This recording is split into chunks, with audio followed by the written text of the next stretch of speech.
Okay, they said find the solution sets if x is 0 and x is 4. And basically they're saying find the set of coordinates when x is 0 or when x is 4. Find out what the y value would be, because the first one is x, the second one is y. Another way that we do it is we make a little chart here. What if x is 0? We'll find out what y is. What if x is 4? We'll find out what y is. So what you're going to do is come to the original equation, and the first time you're going to say what if x is 0? So you're just going to put 0 in there for the x. And then we're going to solve it. And the second time we do it, we're going to put what if x is 4. And so we're going to put 4 in where the x was, and we're going to solve it following the order of operations, of course. So for the first one, if x is 0, we put 0 in there for the x. And now when we do the order of operations, first you have to multiply before you do any addition. So 4 times 0 is 0. And then do the addition. So we found out that when x is 0 in this problem, the y is a 5. Now let's find out when x is a 4 in this problem. What is its matching partner? So you can actually, they could have said what if x is 2, what if x is -1. They could have put any number they wanted into for either x or y, but not both at the same time. Like they could say, well, what if y is 0? What if y is 4? What if y is 2?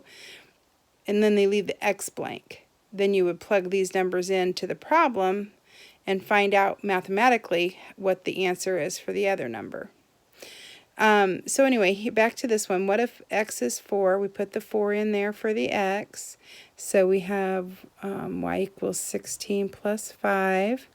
And now we have y equals 21. So when x is a 4, the number that matches it that works for this particular equation is a 21. So these are our coordinates, our sets, 0 and 5, 4, and 21. Those 0 and 4 aren't magic. They're just numbers they pulled out of their hat. A lot of times they'll just tell you to figure out some sets that work for this problem, and you could say, well, what if y is 0? We could put 0 in for y and solve for x. Put 0 in for y and solve to find out what the x value is. So to get x alone, we'll subtract 5 from both sides. And then to get x alone further, it's being multiplied by 4, so we divide by 4.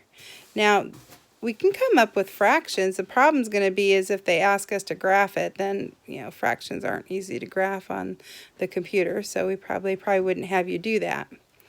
What if y was a 4? Well, let's put 4 in there for y and solve for x. So we're going to subtract 5 again from both sides and divide by 4.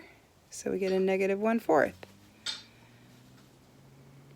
And again, it wouldn't matter. We could have said, what if x was a 2? So we'd say, well, y equals 4 times 2 plus 5. Well, when x is a 2,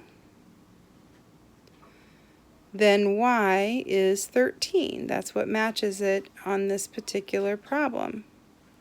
But this problem specifically asked about these two, and that's what you want to give for your answer.